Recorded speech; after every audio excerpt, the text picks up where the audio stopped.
Hello ladies and gentlemen, Panzer here, and welcome back to a Dreadnought. It has been a long time now. If you have seen some of my older videos on Dreadnought, you'll have seen what the game looked like some time ago. And so, in fact, that was about a year ago now, or thereabouts. And now things are a bit different. We're sort of in the phase 2 of the closed beta, or something like that.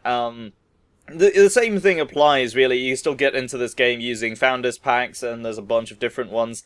The gameplay itself hasn't changed too much, but you do have a lot more to play around with now. So we have these different fleets available. We've got Recruit, Veteran, and Legendary. And these all correspond to different difficulty modes for the multiplayer. Or at least I see it as difficulty modes. And they sort of limit the amount of tiers that you can place ships in. So if we go to the Recruit, for example, we can actually put ships in here that, let me just back out of that, that are within the sort of tier 1 to tier 4 range, I believe.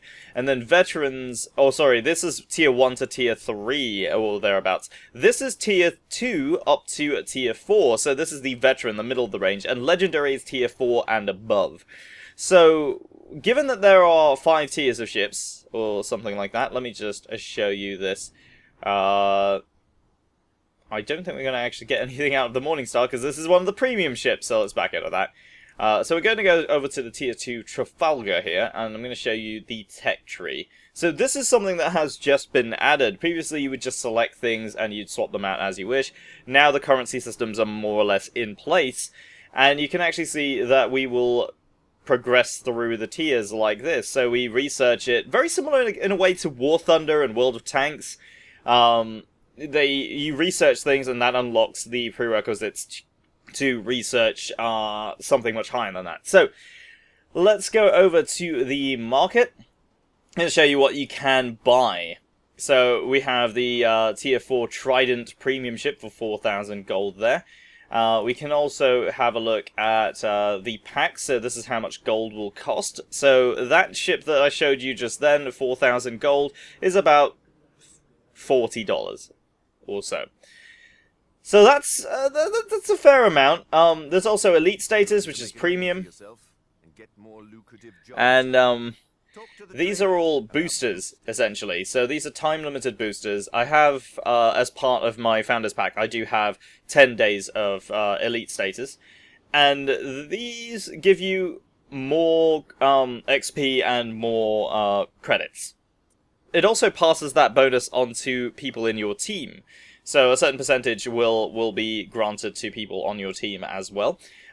So Elite status kind of benefits everybody in a way. Alright, so something I wanted to show, but it only shows up when you start up the game the first time. I don't know how else to access this, but this has been added to Dreadnought. This is the contracts or daily missions kind of thing, and you can re-roll any of these, and they'll give you different objectives, and I think I'm going to re-roll this one here. Let's see what we get.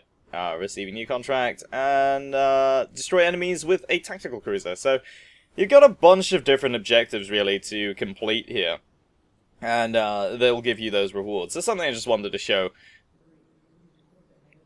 Now let's head over to the manufacturers here. Now this is the new sort of ship tree. You can actually see all the ships that are available. And we've got the 3 manufacturers that we had right at the beginning of the beta. So we've got Jupiter Arms, Aquila Vector, and Oberon. So Jupiter Arms are the ones that had the sort of Athos destroyer, which I've played with before. And they also have the Ballista, and yeah, some of the ships that I've not actually seen before. I think we've seen the Valcour before, but I can't be sure. And then Aquila is where we've got the Zemay destroyer, which is what the Morningstar is actually based on. So you can see the Morningstar actually fits right here in the tree. And Jupiter has the Trident, which I believe is based on I think it's the Monarch. Or the Jutland Dreadnought. It's based on one of these. It looks like a Jutland anyway. And then we've got the Oberon, which has no premium ships just yet, but they have some that we might have seen before, such as the Nox artillery cruiser. And they also have the, I guess, ubiquitous tactical cruisers, actually. They've got these Ion tactical cruiser, I believe, is the one that we saw before. And they've also got the Invictus Dreadnought, which I've showed off before as well as the Fulgura Corvette. So a few of these have been seen before, and a lot of them are very new. But you can see the sort of progression between them. Now, they're not just recolors anymore. I think when I booted this game up a couple of months ago, that's what they were. But it was all placeholder models. Now we have these all in place here. So we actually have all the different variants now available, and they do look quite interesting. In fact, I think the Invictus now actually is a new model, and the original model is now the Gravis. So that's something interesting there. But what is interesting is what you start off with. So you start off with an Agosta destroyer in Tier 1, and you start off with a Rurik artillery cruiser and a Cerberus tactical cruiser. So you have one of each type at the beginning, and I can actually show you this in the recruit screen. These are the three that you start off with at the bottom left there. And then I've added the Trafalgar and Morningstar to the fleet. So you have a choice of most of the base classes of ships to begin with if you're just starting out in the game, short of the Dreadnoughts, but they will come about at around Tier 3 unless you buy the Morningstar Founders Pack. So let's jump into a game and see how things get along. Alright, here we go. We finally made it into a match, and this right here is the Agosta Destroyer, and it's a pretty one. So let's just see what the team is bringing out right now. We've got what looks to be an artillery cruiser over there, another destroyer, two Dreadnoughts, looks to be the PCF Morningstars. We've got a tactical cruiser, destroyer there. Yeah, a lot of destroyers. Not a lot of tactical cruisers, though. So, but I think given that this is a recruit level match, then that's kind of to be expected. So I'm just going to ready up here, and let's just get straight into it.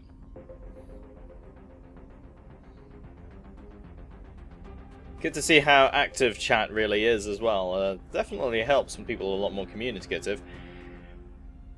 And away we go.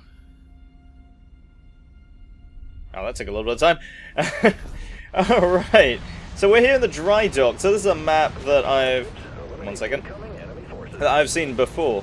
One slight bug is the mouse seems to lose focus a little bit when you are loading into a match, and that just... it's very easily fixed, but I've noticed that it does happen from time to time. So we've got a couple of destroyers heading out this way, and if we stick together, we're definitely going to be in with a decent chance. Alright, that looks to be our friend over there in the Morningstar. There's a destroyer long range away. I think he might be slightly out of my range, so I'm going to hold off on that. We're going to fire off the missiles. A little bit of a delay on the missiles, but they are meant to be long-range weapons after all. And let's just drop ourselves down behind this mountain. Hopefully we can avoid some of those missiles that are coming our way. We've got a tactical cruiser down here. A lot of missiles flying around. Be very careful not to box them in. There's an artillery cruiser trying to sneak off to the right there, trying to flank us. I think we are going to have to make a move around this way very soon. So this Agosta Destroyer is one of the starting ships, and it's actually loaded up with a bunch of repeater turrets, which are very, very fast firing and very quick to reload. So you can keep up quite a lot of firepower. And that's even before you divert divert energy to weapons, rather. Let's just head off this way. Oh, it looks like a nuke just went off. That was a big explosion. We do also have torpedoes as well as Tempest missiles. Alright, so we've got a sniper over there trying to pin us down. Not gonna let him do that. Gonna stay here, let our teammate heal us both up. Let's just get those shots away on him. I thought he was gonna keep moving. You do have to lead targets a little bit, which is something I've noticed. Alright, let's quickly reload. Oh, we've got somebody sneaking up on our flank here. Not good. Do not want that. Of course, our secondary short-range weapons are a bunch of our flak turrets, which are very useful against short range or short distance enemies. Especially a Corvette, if they do try to sneak up on you, you do have that level of protection. Now, I can't quite peek around this corner. Just going to fire off some. I think that's the tactical cruiser there that I'm firing at. I'm going to keep up the fire until they notice I'm here. Now, that appears to be an artillery cruiser. I don't think they've seen us. Just going to keep the fire up, really. And there's the final blow. We've knocked out that one. And there's a destroyer that's now seen me. But it doesn't have any support. Alright, we've got another artillery cruiser sneaking up here. Gonna put some shots onto him. Oh, there's a very fast descent there. Definitely backing away. One of our Corvettes is now on it. They have a lot of artillery cruisers, this team. A lot. So I don't really know exactly what they're playing at. But those are some big torpedoes. We did just lose someone. Alright, firing off the torpedoes that we've got. Gonna try and protect ourselves just a little bit. We need heals, we need protection. We need our shields up. We're gonna drop the shields for a second. And back up again. Protect ourselves against those missiles. And we're not really in a fighting fit condition here. Would rather somebody take my position. But we've got the firepower, we've got everything up now. There goes another kill. We're going to fire off the torpedoes at this destroyer here. Put full power to weapons, trying to really knock them down. We are getting pushed back. Our teammates trying to get out of the line of fire is pushing us away.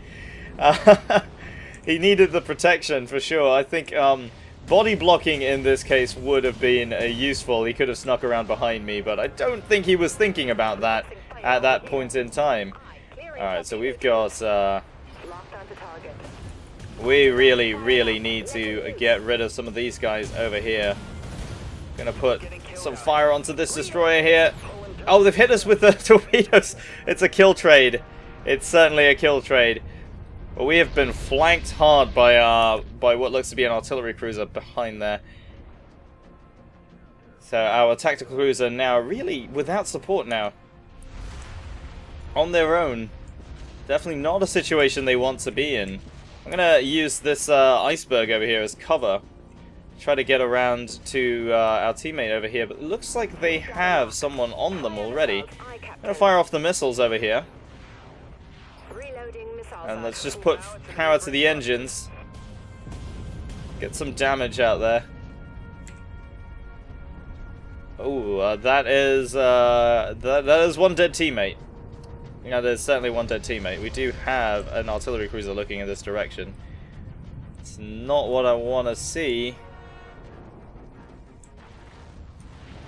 And there's a destroyer. Long range, I can't really get a shot on him. I'm being boxed in. I can't get back. The one thing about this game, and I still find it really strange that you can't strafe the ships left and right. At least I haven't found a way to do that. You can rotate, but you certainly can't.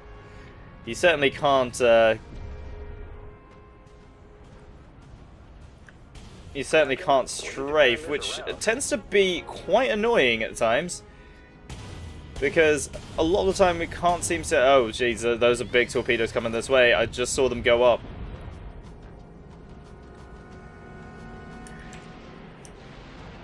There they are. I'm try and avoid them.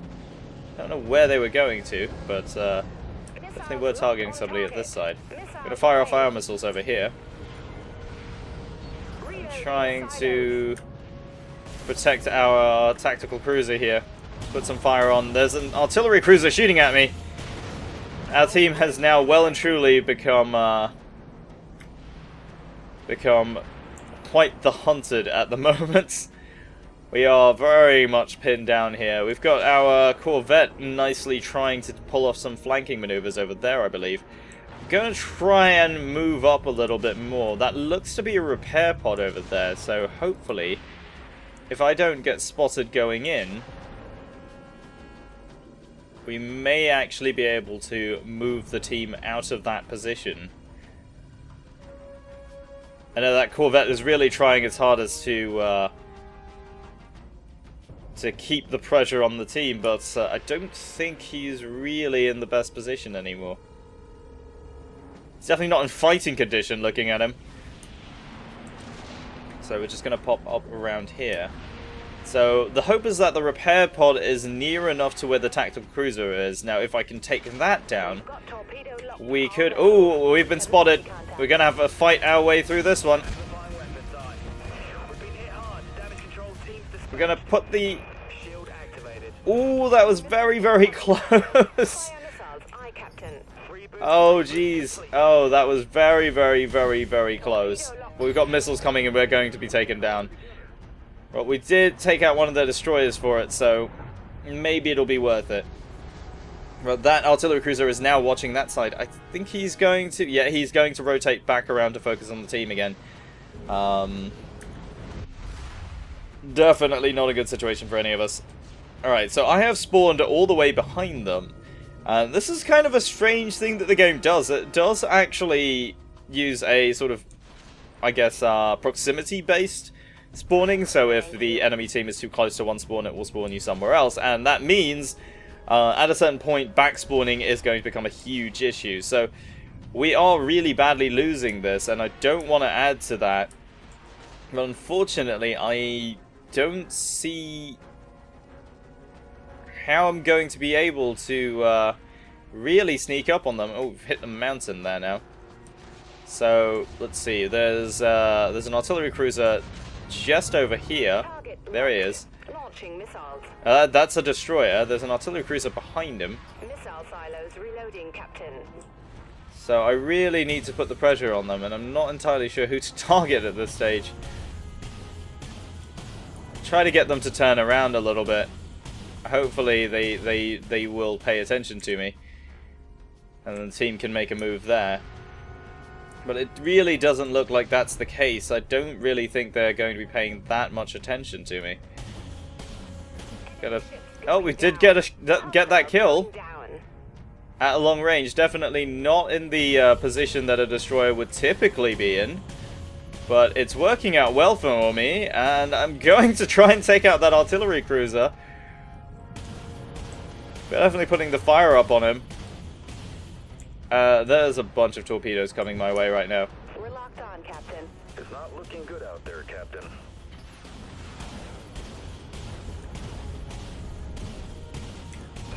I'm flying right into enemy territory. I've just realized that. Yeah, that is definitely where they are spawning. So that is not good. Not good at all. I'm going to switch up to a different destroyer now to give you a good look at what the Tier 2 ships might be like. So this is the Tier 2 Trafalgar.